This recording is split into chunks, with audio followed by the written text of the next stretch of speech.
Afternoon Tea by Anne Micklethwaite.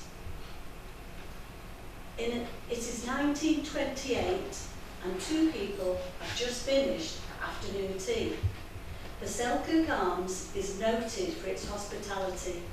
However, the conversation taking place between Dorothy L. Sayers and her most famous character is wholly imaginary. Well, Peter, are you satisfied? Yes, on the whole, it's turned out very well. By the by, it was a splendid tea, thank you. Would you like another cup? Thank you, though I couldn't manage a morsel more. The fair-haired young man smiled at his hostess. We have rather made inroads. She replied after a pause. She said, Do you remember Joe Dignam? You clearly, dear lady. Why do you ask? I've dedicated the 5 red herrings to him. What a splendid idea. I suppose the next one will have to be more conventional.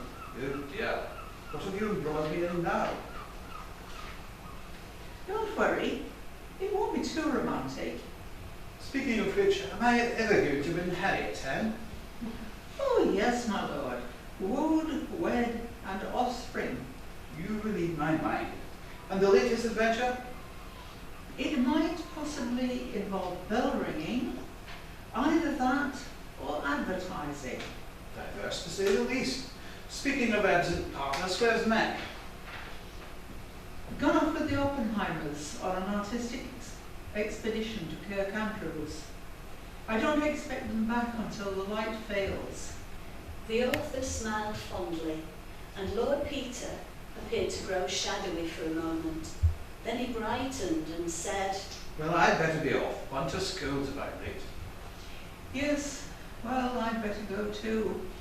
I've just time to start the outline of the story I'm thinking of. Toodle-pip, old thing. The author sat for a short while, lost in thought, before she too left to return to the studio on Greengate.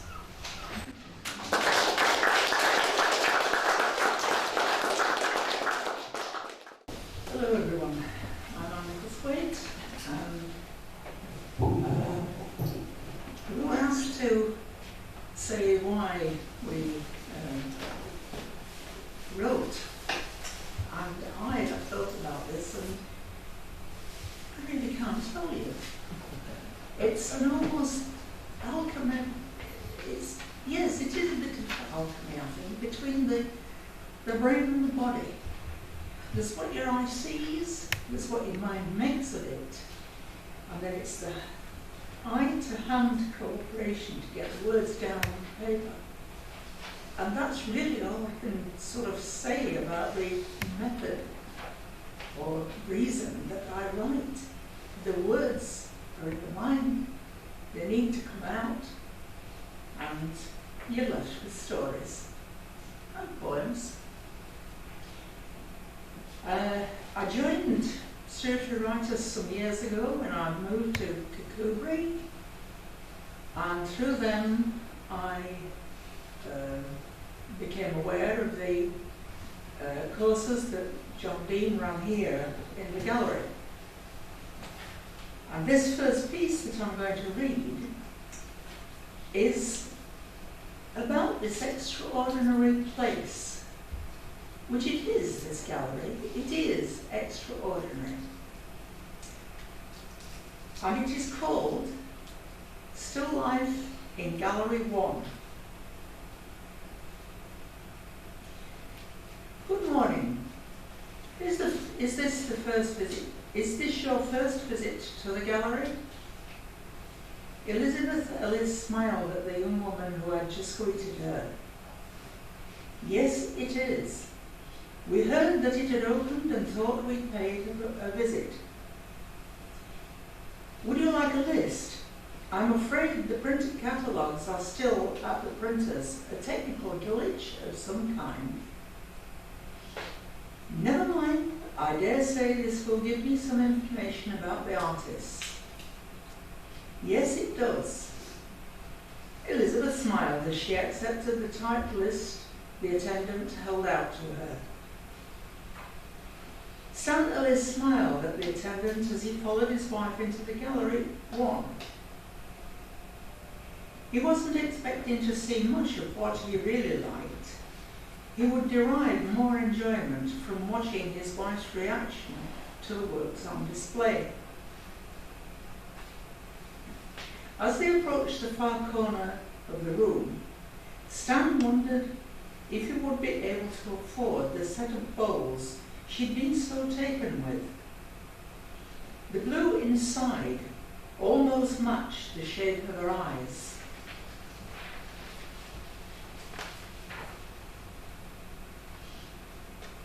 They reached the corner of the room furthest from the door.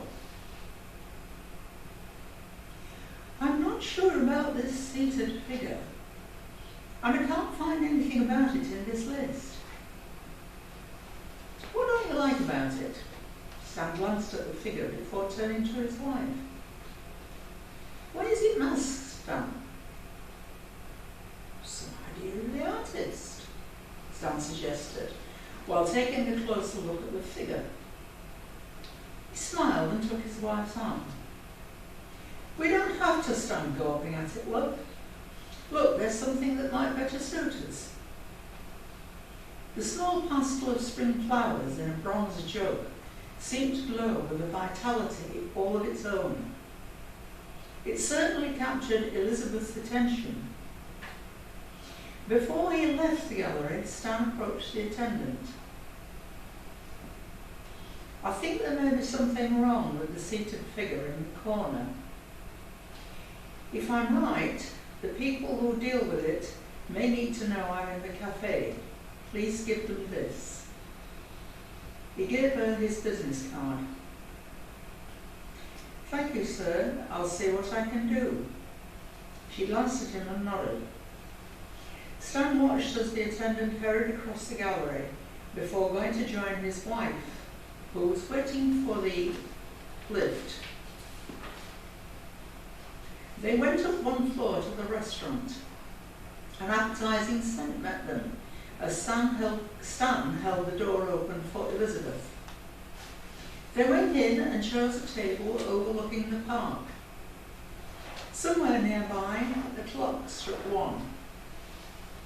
The sun still shone brightly, and Stan felt an odd sense of peace and contentment, a state he knew wouldn't last.